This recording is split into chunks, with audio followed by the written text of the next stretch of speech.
عليكم ورحمة الله وبركاته. أهلا بيكم في قناة ساينس ببساطة مع ميس سارة.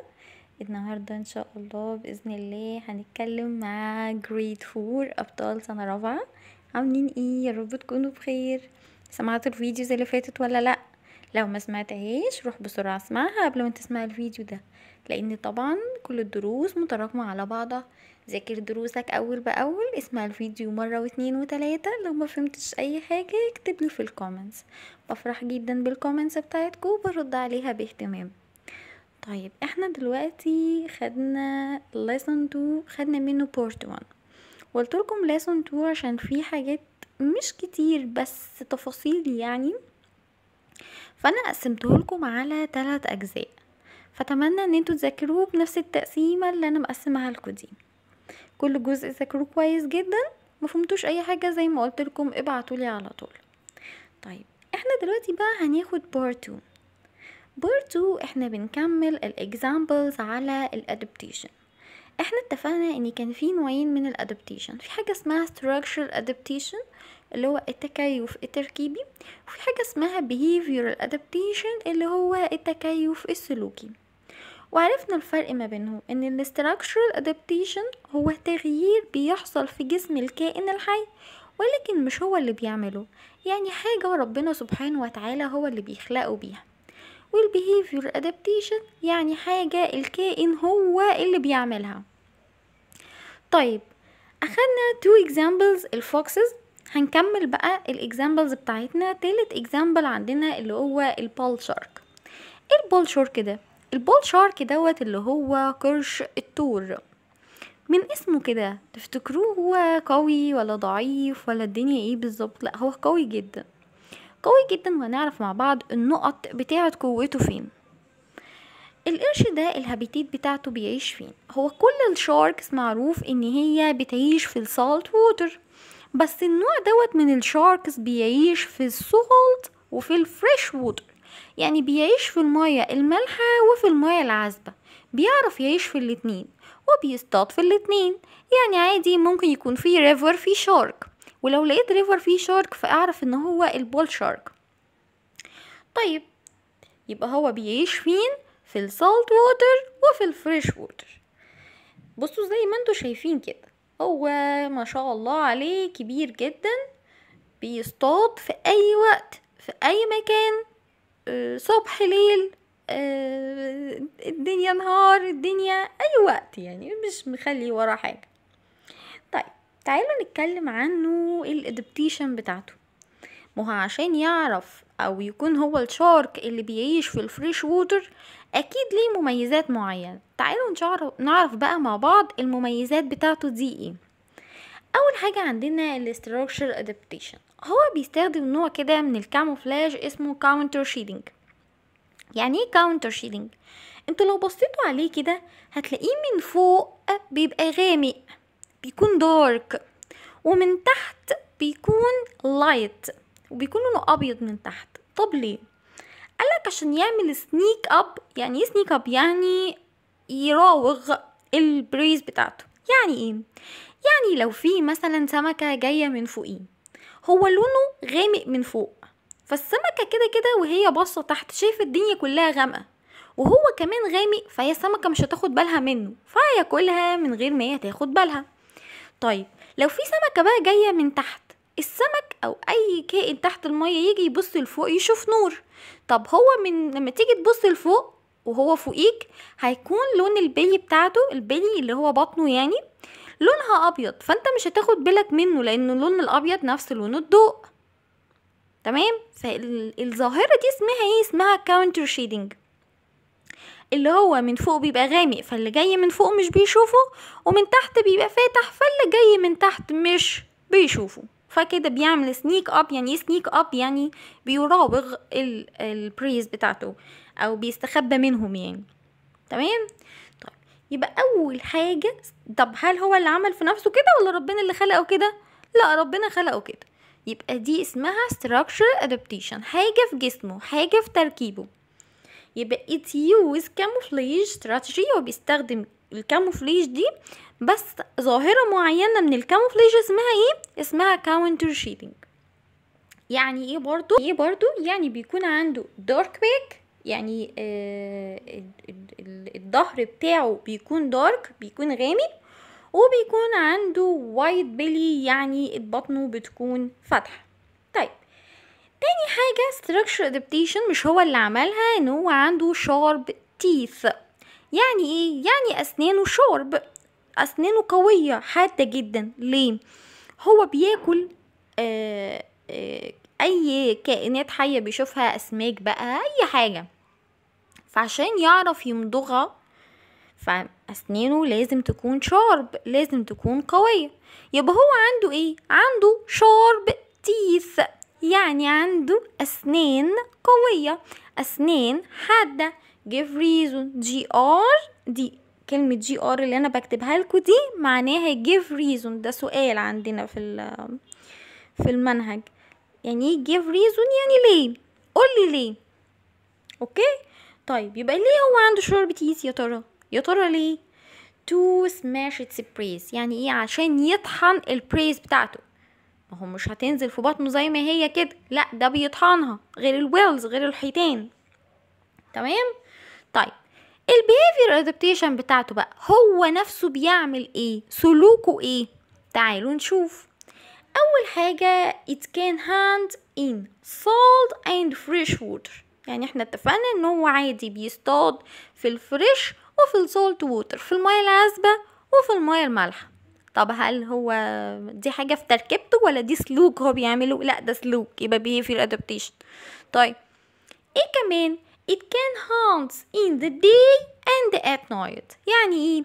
يعني بيصطاد صبح وليل. يعني مثلا مش هيجي مثلا الاسماك تقول ده الدنيا لسه نهار فمش هلاقي القرش دلوقتي، لا عادي، القرش ده بيصطاد بالنهار وبالليل وفي اي وقت، جعان شبعان، هو على طول بيحب ياكل، بيحب يصطاد، دي هوايته يعني.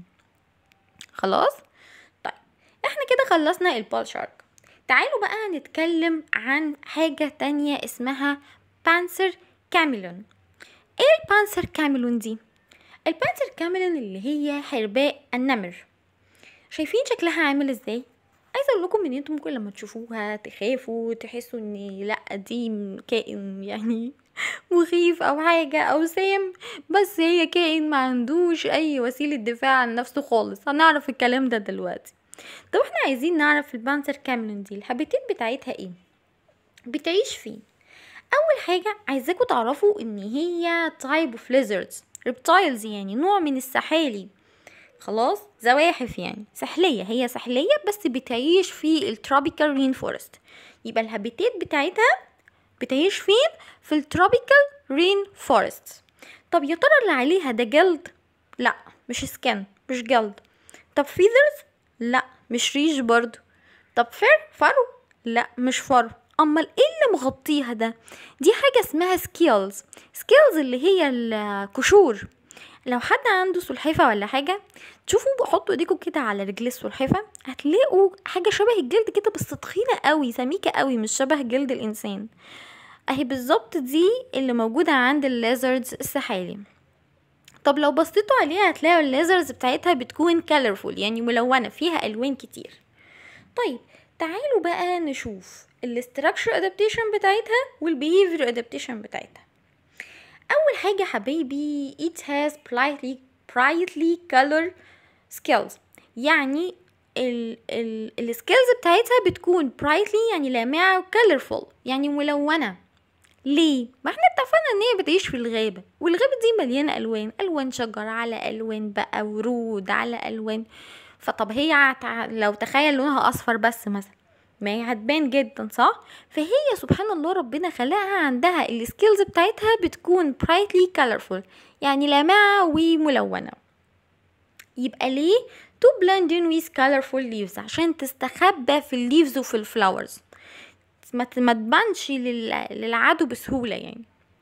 طيب تعالوا نبص على الايز بتاعتها.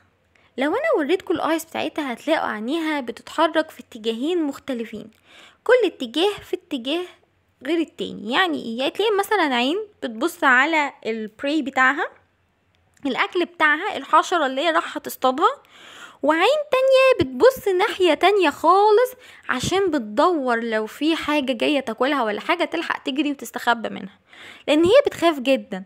اتفقنا ان هي ما عندهاش وسيلة دفاع عن نفسها. طيب it has V-shaped feet يعني ايه؟ يعني ايديها هتلاقوها شبه حرف ال V. بص على ايدك كده. ايوه بص دلوقتي. تمام، هتلاقي في عندك ايه؟ عندك 5 fingers، 5 صوابع، صح؟ لا، هي عندها الفور فينجرز اللي عندك دول اللي جنب بعض ملزوقين في بعض، والفينجر الاخراني الصغنن لوحده، فاعملهم كده مع بعض زي ما بقولك هتلاقيهم عملوا شكل حرف الفي. طب ليه بقى ايديها شبه حرف الفي؟ عشان تعرف تمسك في فروع الشجر بسهولة. خلاص، يبقى ليه to hold the branches of trees، هي حياتها كلها على الشجر. تخيل انت عايش حياتك ماسك حاجة، لو سبت الحاجة دي هتقع. فانت هتبقى عاملة ازاي يعني؟ فربنا خلقها بادابتيشن معينة كده ان ايديها على شبه حرف ال V، بنقول عليها V shaped feet، يعني رجول شبه حرف ال V. طب ده كله structural، يعني ده في تركيبها، حاجة في جسمها. طب تعالوا نشوف هي بقى بتتصرف ازاي. اتفقنا ان هي ما عندهاش وسيلة دفاع عن نفسها. بص المفاجأة دي ان هي ما عندهاش تيث اصلا، ما عندهاش سنين، يعني مش هتعضك مثلا لو جيت جنبها. طب وايه كمان؟ ما عندهاش كلاوز، ما عندهاش الحوافر بتاعة الحيوانات، مش هتخربشك برضه لو جيت جنبها. طب هتدافع عن نفسها ازاي؟ فيك مثلا لما بتيجي تلاقي بريداتور او اي حد بيقرب منها، فبتبدأ تعمل تكنيك معين كده اللي هو تخوفه، تحسسه ان خد بالك انا خطيرة، يعني انت لو جيت جنبي انت ممكن اموتك يعني، بس مش هتعمل حاجة، بس هي بتديله الاحساس ده، ماشية بمبدأ اللي هو تخوفه.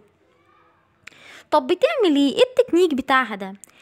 اول حاجة puffs up its body، يعني ايه؟ بتنفخ جسمها، يعني هي تبقى صغننة كده بس تلاقيها مرة واحدة نفخت جسمها بقت منفوخة جدا. طب ايه كمان؟ change the scales color، يعني مثلا لو لون الجلد بتاعها هي دلوقتي في وضع stable، تمام، فتلاقي نفسها غيرت لونها لألوان أغمق مخيفة، عشان الحيوان أيا كان الحيوان قبل ما يشوفها ويفكر انه يروح يصطادها، يفكر 1000 مرة ان هي ممكن تكون سامة مثلا ولا حاجة، فيقول لا انا هبعد عن الكائن ده. تالت حاجة open its mouth wide، يعني بتفتح بقها جامد جدا، هي ما الناس ايه مش هتاكلك، بس هي اللي هو ايه، انا بص ممكن ابلعك، فاهم؟ يبقى هي بتعمل 3 حاجات علشان تخوف البريداتور اللي هو اللي جاي يصطادها. اول حاجة puffs up its body، يعني بتنفخ جسمها. تاني حاجة change the scales color، بتغير لون القشور بتاعتها الالوان مخيفة اكتر. وكمان opens its mouth wide، بتفتح بقها جدا. تعالوا بصوا كده على شكلها، انا بس جايبالكوا عشان تشوفوا شكل عينيها. شايفين عينيها الاتنين بيتحركوا في اتجاهين مختلفين ازاي؟ عين بتبص في ناحية وعين تانية بتبص في ناحية، وكأن كل عين عضو لوحده. خلاص، يعني انت مثلا لو عايز تبص يمين غصب عنك هتلاقي عينيك الاتنين بيبصوا يمين، لو عايز تبص شمال هتلاقي الاتنين بيبصوا شمال، مش هتعرف واحدة تبص يمين وواحدة تبص شمال، صح كده؟ لا، هي بتعرف تعمل كده. خلاص، طيب دي البانسر كاملون. يبقى احنا خدنا حاجتين النهارده، خدنا البول شارك والبانسر كاملون، ذاكروهم كويس، اسمعوا الفيديو مره واتنين وتلاته زي ما اتفقنا. ما فهمتش حاجه اكتبولي في الكومنتس. طيب يلا نشوف الوردز زي ما احنا متعودين، اخر كل فيديو في حبه كلمات بنحفظهم وبنذاكرهم عشان نعرف نحل اي سؤال يجيلنا، وعشان كمان واحنا بنذاكر وبنقرا نعرف احنا بنقرا ايه. ما احنا مش هنقعد بقى طول ما احنا بنذاكر فاتحين ترجمه بتاعت جوجل وقاعدين نترجم ونعمل، لا كده احنا بناخد وقت، كل وقت انت اولى بيه، عشان تخلص حاجتك بدري وتقعد بقى تلعب وتهزر وتتفرج على التلفزيون، صح؟ طيب يلا قول بقى الكلمات معايا. bull shark، bull shark،